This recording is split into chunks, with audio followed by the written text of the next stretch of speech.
because it's 8 o'clock and it's great to see all of you here at the intersection. We're going to take just a couple minutes for any kind of announcements, just to give, again, a couple more minutes for people to sign in and join us. So does anybody among us have any announcements, things that are coming up?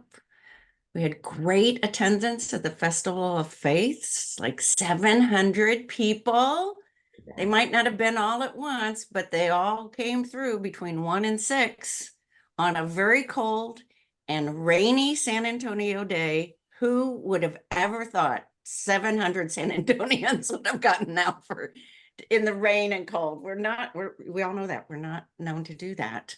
So it was just really a good like high five on that, maybe even a high 10. Do we still do high 10s? Anyway, any specific announcements that anybody wants to make? Hey, Kelly, I see you're here. That's great. I did want to, there's not like a lot of detail to report, but I think it's movement afoot that is important for us to know at the intersection that's happening. So let's see how brief I can make that. But I don't know how many of you know, but San Antonio has peace laureates as well as poet laureates. Those have been designated out of the community over the last 15 years, and there are 22 of those who are still among us on the planet. Are actually 26 that have been designated as such. People who have longevity in San Antonio and just have undying, like they can't help themselves, commitment to working for peace, compassion, community, in all sorts of different directions. And the award is simply to recognize decades of work and gratitude. But with some of our current context, the most current Peace Laureate, which was designated this past Sunday, Ramon Vasquez with the American Indians of Texas, and his father, Ramon Vasquez y Sanchez, were designated as the 2024 Peace Laureates. The Food Bank is one of the Peace Laureates for decades of work. So some are individuals. This was the first time father, parent, and child. We've got some married couples, Rabbi Sam and his wife Lynn. And like I said, organization. So it varies what those are. But long story short, both this year's Peace Laureate, Ramon and our mayor, challenged and called the Peace Laureates forward, that they still have some work to do. And in 2 days' notice, we were able to gather 13 of those 22, which is not bad with 2 days' notice. And some would have been there if they didn't have COVID and other things going on right now. But so they gathered together yesterday morning with the mayor and with Ramon, and are discussing and planning community citywide ways of being community together and coming together. And how do we continue working together? And we might not all agree, but how do we do that? And to have the laureates model that and bring community together. So something's moving. Again, I don't have any big details, but they'll be coming rather quickly. I just wanted you to know, I think that's a significant move for us in San Antonio. And as far as we know, we are the only US city that has Peace Laureates. So it's a thing. Who knew? So wanted you to know. That's kind of an important announcement, I think so. We've got some things happening in chat, so I point you there that people, I see one, a medical missions conference. That's very cool.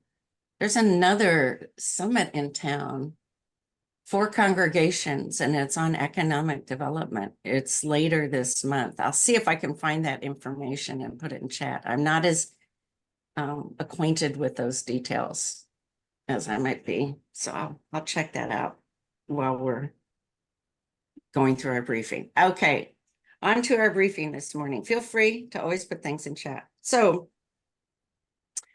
I am really assuming that everybody who's here with us today is familiar with the San Antonio Food Bank, and also familiar with the fact that they've really stepped up, always do, but during the pandemic, that infamous photo that went viral, but during pandemic, how San Antonio stepped up and continues to do that.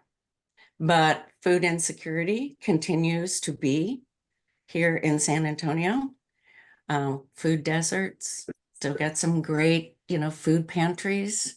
One thing that I wanted to mention, and I tried to find it online this morning so I could give you the link. I'm gonna find out where it is and send it out to you, but I'm gonna show you. That's what I went to get. And it might read backwards and all scrambly. But there's from the city, San Antonio Food Insecurity Assessment, Law and Policy Review, and Policy Change Framework for 2023. So this just came out, I want to say it was early fall, as I remember. And so I have a copy of it, but I'm sure it's somewhere online and I can't figure out why I can't find it. So one announcement and request that I want to put this direction to all of you. There is a very large and strong, healthy collaboration that comes through Metro Health on food insecurity. And they could use that consortium, that collaboration, could use some faith representation, intentional faith community representation, participating in that collaborative. So if any of you feel inspired to do that and become a part of that, let me know. Or you might know someone that this is something that's really important to them and that they work on all the time. Talk to them about it and let me know. But I would like to see at least 2 people from within the faith community who could be an active voice in that process. That could be stronger. So that all said, and one more thing, this is being recorded. So when you get ready out in your organizations and congregations to participate in FeedSA, you'll be able to take this recording and it will be like having John and Kelly come straight to your organization and congregation. And as quickly as you want, because it'll be in a recording. So keep that in mind. And Billy's going to put that link in chat. So now I'm going to introduce the new interfaith, and I'm not going to get it right, Kelly and Lauren, interfaith something manager. I'm so sorry. Okay, Kelly? Engagement manager. Engagement. I should have known. That's one of my favorite words. So Kelly came from not here, but came all the way across the country to provide some really strong leadership when it comes to interfaith engagement.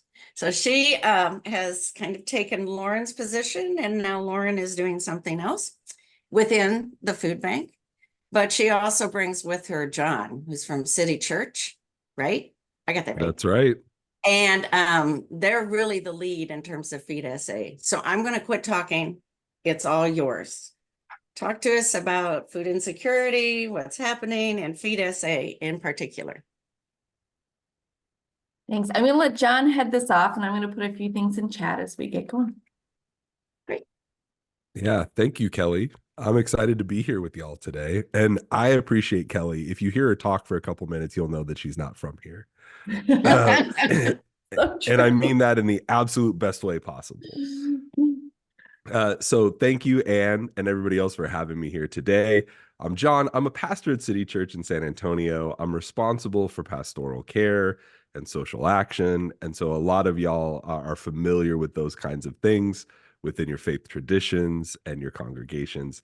But today I'm here representing FeedSA, and that's an initiative for the San Antonio Food Bank. But I'm not just here to promote, as much fun as that would be. I was able to participate in last week's meeting and really appreciated learning more about different faith practices. I believe it was Dr. Tech, Sumaira Tech, who was here, and I think she's here. So thank you for sharing that. I really enjoyed hearing that. Uh, Part of this series on healing clicked something in my head. And it's a healing practice that I've observed within many faiths and even sometimes in people without a spiritual identification. One of that practice is serving others. And that practice can sound counterintuitive, like how can I heal if I'm giving? But in my experience, when you give of yourself, when you serve others, there's something that gets filled up in you. You receive an intangible kind of benefit at the soul level. And honestly, it kind of defies explanation. You can't always make sense of it. I know that a lot of people that are new believers in whatever faith they may practice are always like, wait, I'm giving to them, so why do I feel good? But it happens. It really does. And one of the first instincts of people who discover faith or recommit themselves to spiritual practice is to try to help others.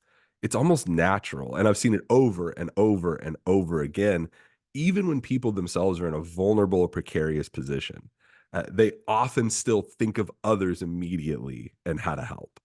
I think there's something deeply human about tangibly helping our fellow human beings. And it's hard to explain quantitatively, but we just feel it. There's a qualitative value to it that we just feel. So that's kind of the reflection that I was thinking as it relates to some of the healing practices we were talking to, that giving and sharing and helping others is something that actually helps us as well. So I do want to invite you to help us close the summer meal gap with FeedSA. What's the summer meal gap? Okay, something that you guys may have known, but you're here. Like, I want to make sure that you know it, not just like know it. 1 in 5 Texans are food insecure. 1 in 5. That's 20% of Texans, which is way too many. I think we all agree. You don't have to have a faith practice to have compassion for people who can't eat, especially kids. And this is exacerbated during the summer without the free lunch programs that we rely on and kids rely on to be fed. So this summer, the food bank estimates that they're going to need to provide 20 million meals to close the gap. Let that sink in for a second. 20 million meals. That's just so much. And there's so many kids that need to be fed this summer. And so our goal for FeedSA this year, it's a big one. And this is the big one. This is the big one. 1 million meals is our goal. Like, that's an internal number that I'm not really like supposed to share, but we want to get 1 million meals to try to close that gap. So you might be thinking, okay, how can I help? And a very interesting stat is that 61% of the San Antonio Food Bank's funding comes from individuals. So each donor makes a difference. And you've probably heard Lauren and Kelly and Eric and Michael and everybody that works for the food bank, that with their buying power and their connections in the city, they're able to turn $1 into 7 meals. It's incredible. And that's a big part of why every donor matters. And that's also why every spring FeedSA mobilizes individuals, businesses, and communities of faith like yours to join this initiative. And so you and your community, you can contribute in 4 different ways: money, food, time, and voice. And that is what we're asking for FeedSA in this initiative. One of the questions that often people ask about FeedSA is, okay, if I give to FeedSA, where does the money go? Well, just the nature of the organization is that, one, it's not an organization, it's an initiative. So 100% of what's donated to FeedSA goes to the San Antonio Food Bank. And part of that is when you, like, we sell swag. So we'll sell some cool t-shirts and we have some designs coming up. We also have some Fiesta medals that are going to be coming out that look really, really cool, that I definitely want to be able to share with you guys when they come out. When it comes to those things, we cover our costs, but everything else goes to the San Antonio Food Bank. Kelly and I will be able to give you more details on how to participate, and I'm going to leave time for questions, certainly. But if you're interested, Kelly is dropped the information into the chat where you could just say, hey, I'm interested, and we'll contact you. I know that Anne said we're recording this so that you could play this for your congregation. But if you'd like the in-person benefit of what is happening, let us know. And I would love to come out and talk with you individually or any of the folks in your faith community to be able to rally support for FeedSA, because this matters. And I'm really excited about what we're able to do this year. Okay, Kelly, Lauren, they kind of rein me in sometimes. Okay. Am I able to share the theme for this year and the special thing that's happening in April?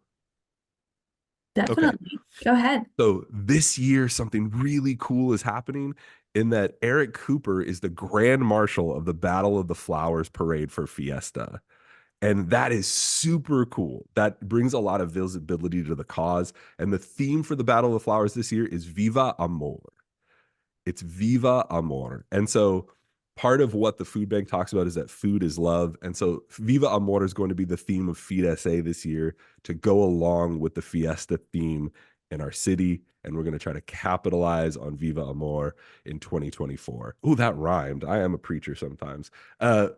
Capitalize on Viva Amor in 2024. And we need your guys' help, because every partner, every hour served, every can donated, every post shared, every dollar donated makes a difference.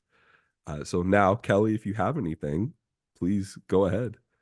Yeah, I'm just going to echo something that John put out there.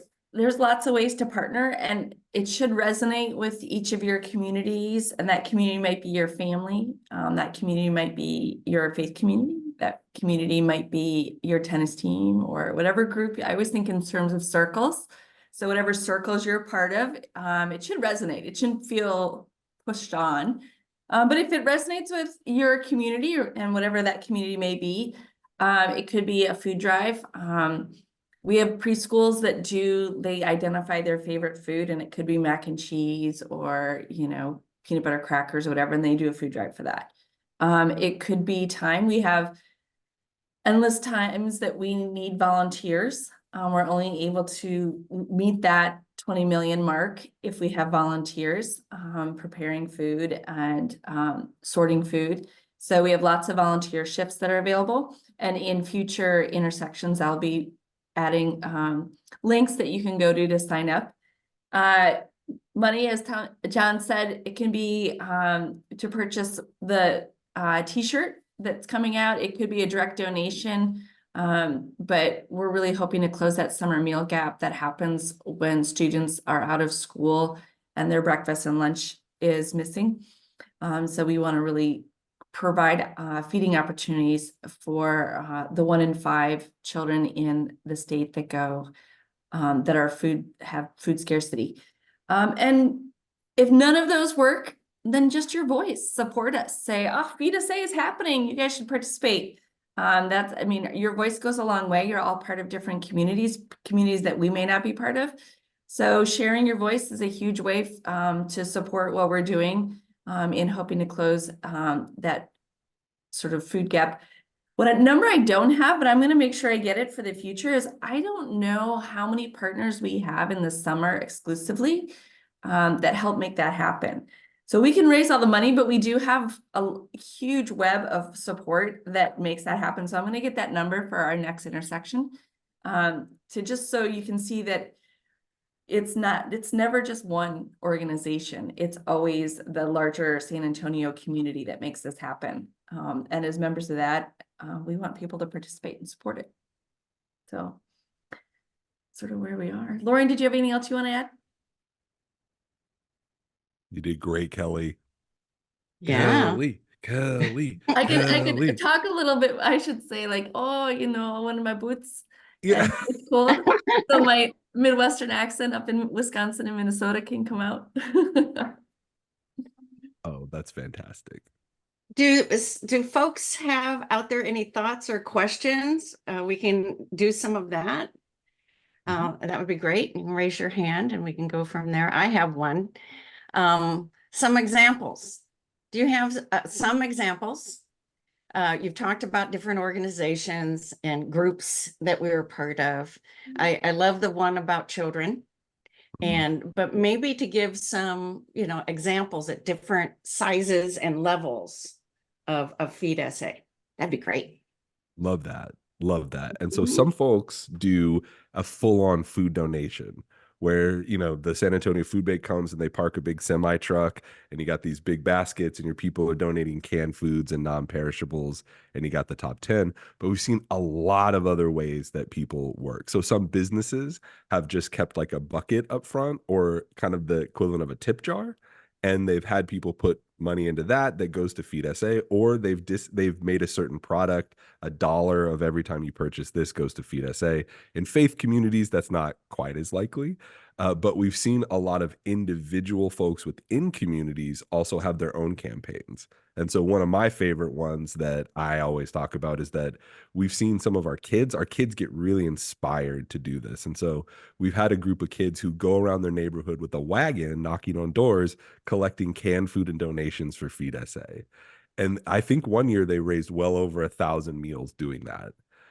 Just being able to do that. And so you can really do this at any size. It doesn't have to be back the 18-wheeler up. It doesn't have to be write a big check. Like, you don't have to do it where you get one of the comically large checks that you stand with the food bank next to. Like, I mean, that would be cool if any of you guys had those deep pockets. I would love that. But no novelty checks necessary. But even something like just organizing and catalyzing your community to do individual drives in their community ends up raising a lot, and the impact is really exponential. Even if it's $10 here, $5 there, $100 there, it makes a huge difference. And so those are some of the examples of what we've seen. There's a lot of other ones, and there's really no ceiling. Like, there's an online giving portal. Some people just have a link and they say, hey, donate to the San Antonio, donate to FeedSA and donate to the San Antonio Food Bank. And they have folks give even that don't live in San Antonio. So those are some examples of the kind of things you can do, but you can get creative with it. Creative with it. Yeah. Any thoughts? There's a great briefing, by the way. They took that whole 10 to 20 minutes seriously, and you guys just honed it in. I'm also just want to do like a PS. If you've already have in your congregation, organization, your group, a strong effort that you do in terms of food donations and participation in this kind of work, keep doing that. Yeah. This isn't to keep doing that, because wherever those come in and they go towards the same need, keep doing that.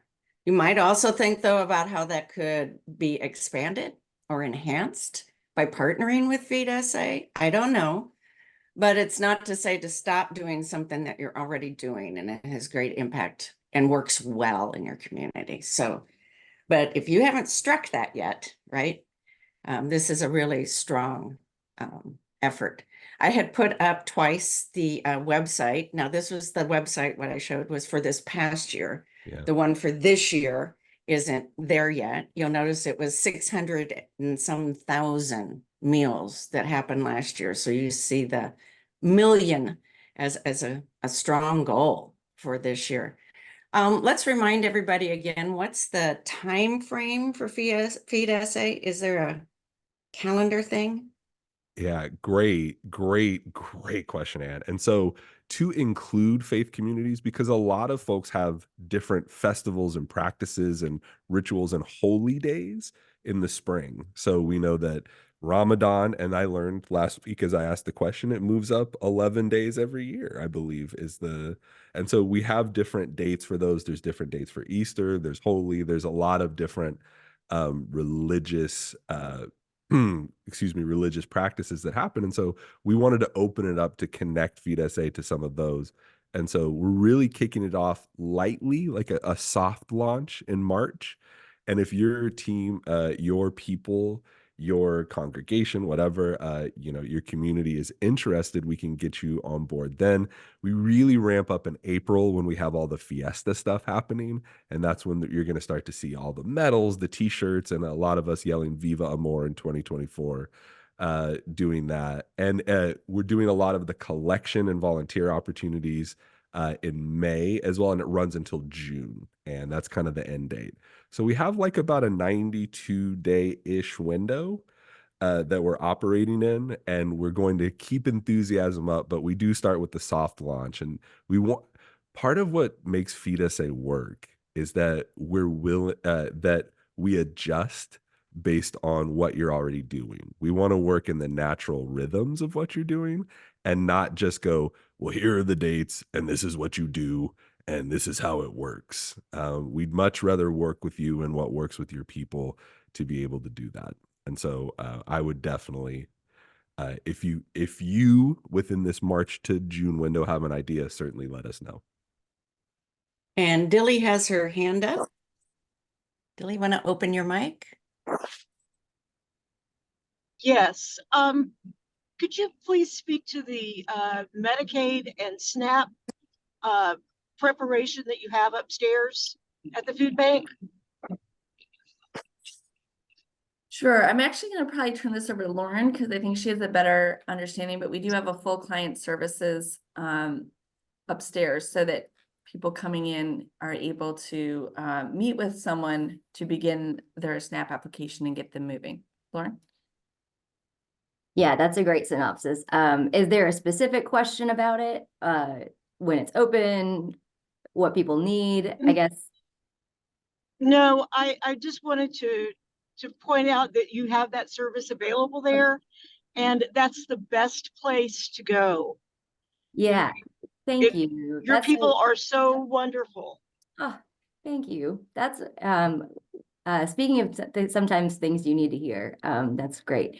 Yeah, so folks don't know the food bank. Yeah, we do serve food and we want to make sure the immediate need is met. But like she mentioned, there's layered services that we always want to provide in addition. I apologize for my voice this morning. But yeah, our client services work is part of what we call our food for tomorrow work, and making sure that folks not only have what they need today, but have a sustainable resource to help make sure they have what they need for the weeks to come. So yeah, SNAP WIC. And honestly, I think about SNAP as a tool. Everybody needs different tools in life. And whether you're a high school student or a college student, or you're buying your first home, or you're in your mid-30s and you have a new career, like a new job, everybody needs a different tool. And SNAP and the WIC are those benefits. Those are those tools that people need. But you don't always know what you don't know. And so our job, or our client services jobs, is to make sure that folks know what questions need to be asked, because folks walking in may not know. So yeah, thank you for calling that out and recognizing that great work that they're doing. Yeah. Unsung heroes of the food bank, honestly.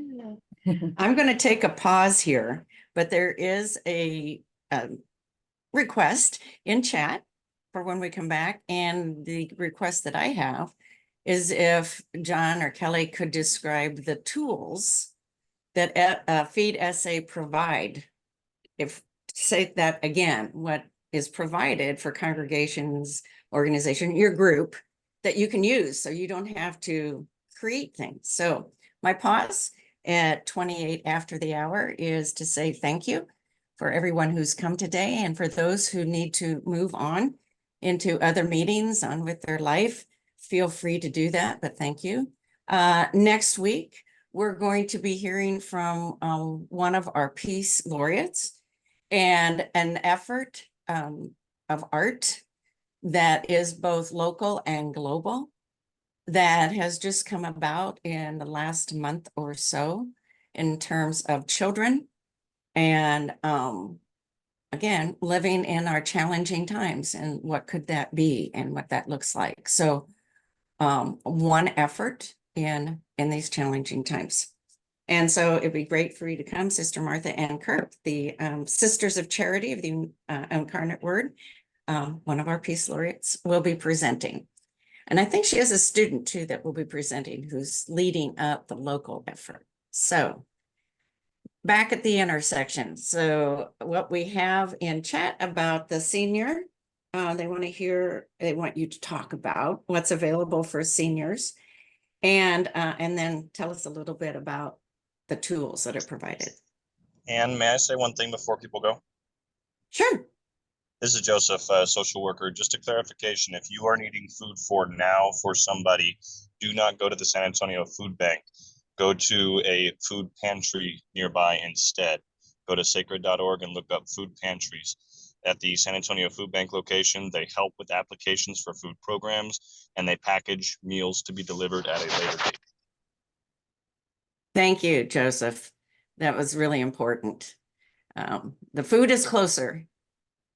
And the food, and then, you know, go to sacred.org, even put in just the zip code where it's needed, and those food pantries will pop up. Thanks, Joseph. Addressing the question for seniors, similar what Lauren had talked about for the client services, and we call it upstairs because it is like a really, it is the second floor of our building, and it's the place, there's an elevator, so when people come, they can take the stairs of the elevator. But they address all ages. So that includes seniors that are in need of support services. So it's not just children or families, but seniors. There is a program for the senior box. You know, if seniors qualify by income, that they can receive a box designated a food, you know, at a pantry pickup, a food designated box for seniors, the CSFP box. So it's not an age limited service. Anyone can come and they address any support service or get you connected with all the support services that you could possibly need. And sometimes we do have, I was talking to someone in the community, and he actually brings people here because the wait time is shorter. It's usually 15 minutes and you're going to speak to someone face to face. When talking about seniors, my mother is 80 and one of her gripes is that she can never talk to a physical person, and she's left trying to negotiate telehealth and phone services when she, you know, that's not something she's adept at, and she's pretty proficient. So it's nice to know that there are places that you can go where you can actually talk to a person. And that's one of the benefits of client services. And John, I think you can address what tools are available. Yeah. And so when it comes to tools, we try to have a kit, a digital kit for what we call our champions. We call anybody who's a hunger fighter a champion. And so one of the most important things are the 10 most wanted items. You may have seen that from the food bank before, but we also offer different cards, flyers, ways to build interest in that are already done for you, that are already branded for FeedSA, that you can also take. And if you need to put your organization's logo on it, we have no problem with that in being able to do that. But we offer within those digital kits and even sometimes some swag packs. So if you wanted to buy a set of t-shirts or medals that you could sell, we could do that. We do that as well. When you talk to when you when you get involved with FeedSA, there's also, you can get the red barrels for collection in what you're doing and coordinate with the food bank for pickup and all of those things. And so we try to take care of all the resources for you and all the printing. I shouldn't say all the printing, but a fair amount of the printing with the digital kits that you can do. Is there anything that I missed? Okay. I'm not the details guy, Ann. I'm not the details guy. But I have I painted a broad brush of the kind of resources. You did. You and Monet and Da Yeah. Vinci, you know, you did the thing. So you did what you needed to do, and thank you. Any other thoughts or comments? We will go to a quarter till if people want to chat about it, but it was such a good briefing. Thank you. Hello. I just want to Yes. thank you a lot. This was great presentation and great. We knew about FeedSA, but I see that it's growing and growing. It's wonderful. And thank you for all you do. And yes, we are having Ramadan and we'll even have a dinner at Food Bank, I know. And I think it's a great time to really combine those efforts. So I would just ask, I know as Raindrop Foundation, we are in contact with Kelly, Lauren, maybe John, but what's a good email address in case, you know, we need that for John and Kelly? Can we have Yeah. that? Thank you so much. Yeah, I'll put my email in the chat too, and so that you can reach out to me personally, and Kelly has hers there. If you have a details question, probably want to email Kelly. But if you have an overall question, you can email me, and you could CC both of us on both of those. Actually, I think that's is that better. that fair, Kelly? That is fair. And Samira's right. The Raindrop Foundation is hosting a Ramadan dinner, a fast breaking dinner with their community here at the food bank, which is a really special gift for us because we love that they're going to use our community room and you know, share their experience of breaking their fast during Ramadan with us. And they also do a food and fun drive with that as well. So they're a great partner. Yeah, That's all the awesome. staff is invited as well, as always. Yes. Thank you. So one thing that I'll be asking of John and Kelly in these upcoming weeks. So we've got 4 to 6 weeks, right, to prepare mid-March. And it's a great time to talk about this at the beginning of the month of love, which at least I like to think February is. Although tomorrow is Groundhog Day. So, keep that in mind too. But we will be expecting in those first 5 minutes at the intersection updates from you, announcements, okay, the website is up and the tools are there. Okay, that kind of thing. And so let us know and keep us posted. There's all sorts of things happening in chat today. So, yeah, it's all good. Yeah. So thank you all. Another beautiful day in the neighborhood, and it's gorgeous outside, at least from the windows where I'm sitting. And I don't know, just have great weekends. And I will see you next week at the intersection. And we're going to talk about some global conflict, but how we can engage children in healing through art. I love you all. Thank you, Anne. Thanks so much for having us. You bet. Thank you. That's everyone. what we Thank do you, at the Ann. intersection. Take care, all. Good Bye. presentation. Thank you. Thank you.